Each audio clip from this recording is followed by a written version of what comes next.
back, and I'm talking to you now about episode 3, where the boys escape from the boat that has taken them across the channel. They arrive in Calais, but it's the captain's intention to keep them on until Africa, but they need to escape.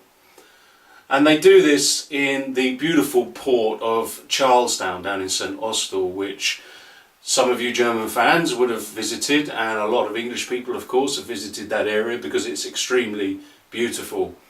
We spent a few days down there because some of the preceding scenes where Will and Henry arrive at the south coast, they're all done there as well, and the English side is on one side of the Charlestown harbour, whereas the French side is done on the other.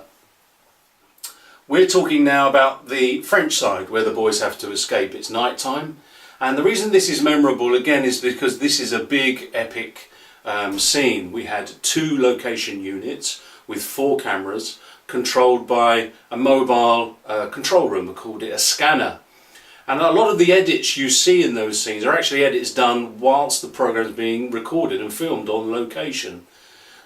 An enormous amount of staff and extras. If you look around the scene, there's people carrying sacks, etc, etc. There's all the crew on the boats, and all the crew behind the scenes as well, doing all the makeup, the lighting, etc, etc, made this quite a memorable occasion because we just completely dominated this harbour, and we worked very late into the night. I think it would be fair to say we did about an 18-hour day that day, but it was great fun, of course, being a 16-year-old, being in that situation and being close to the centre of attention, as it were, was very exciting, and the whole thing was really memorable, and I think it's actually quite a good scene.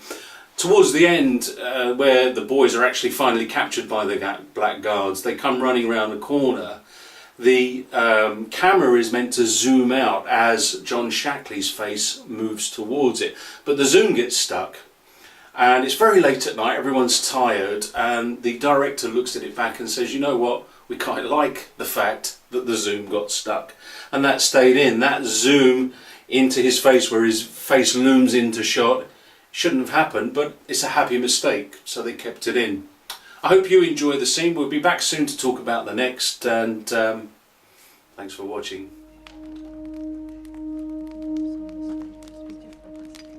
So this is Calais then? Must be. Can't. Hey! Qu'est-ce que vous foutez là, hein? Approchez. Run! Allez, vite!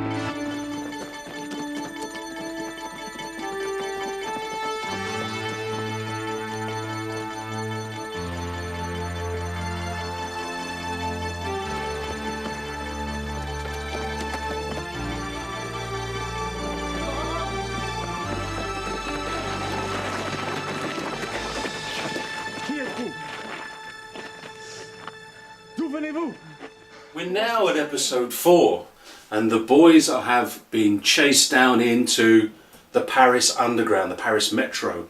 This was filmed at the Bank Underground in London, right down in the centre of London. And we had to do this on a Sunday because of the traffic. On a Sunday, the centre of London is fairly quiet because this is the banking sector of London, and a lot of the bankers stay at home on Sunday. Lucky them. So we then, this tube station we used is actually disused as well, so the scene starts with the boys walking down, and they have candles. In the close-up you can see that there's a candle.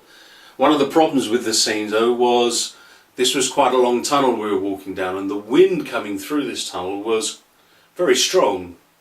If you've ever been on the London Tube, you'll know when a tube moves around, or if there's just general high levels of wind in the area, the tunnels fill with quite a strong wind, and it was just kept blowing the candles out. And eventually they found some candles where we had to have a battery pack and a wire going down our sleeve, so that the longer shots we just had a flickering bulb at the top of the candle. But that took a monumental amount of time to solve because, of course, we can't walk down dark tunnels. We didn't have torches, we had to have candles.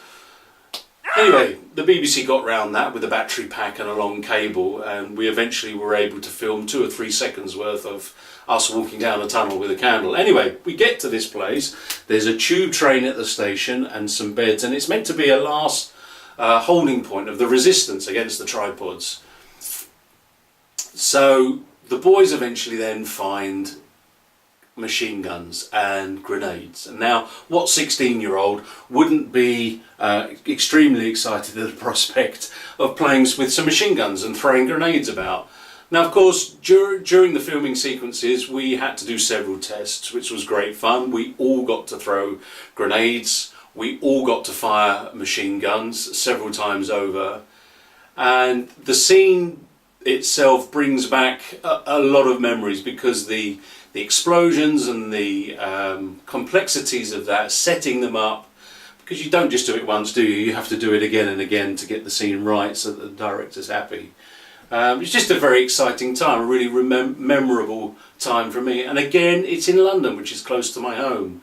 So I was able to just stay at home and travel down to the locations on those days. Really great fun to do, and in my opinion, really great fun to watch as well.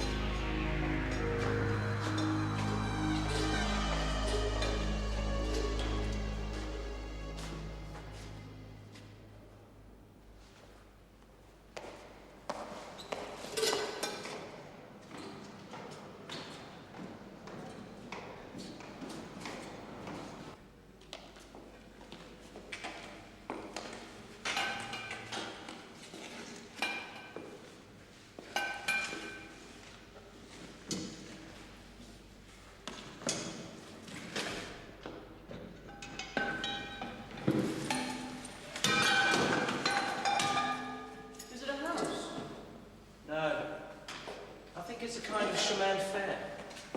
Yes, Henry is correct, I think. Well, where does it go? Into that tunnel. Men made this?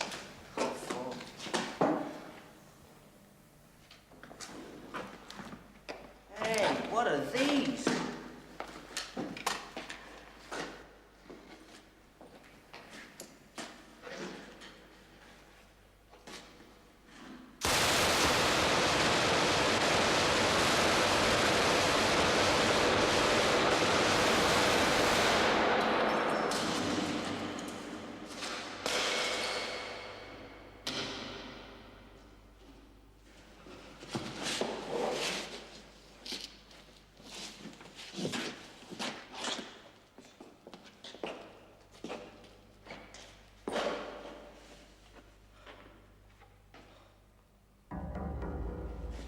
I found something else.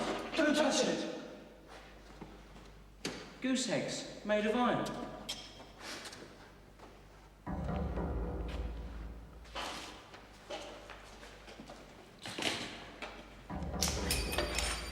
Oh, you've broken it.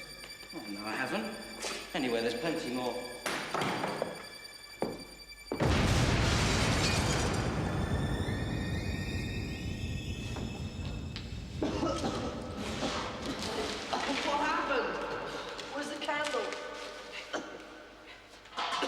Are you all right, Beanpole? Yes, I think so. Where are you? I'm here. Henry, if you hadn't thrown it away.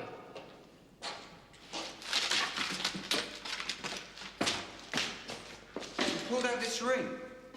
Maybe they are safe until then. Take the candle.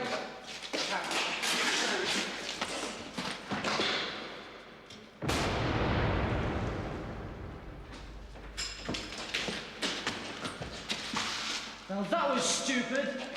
The candle protects us. Oh, Beanpole, please. These might perhaps be useful. What use? They're dangerous. I should take two. I'm not taking any. But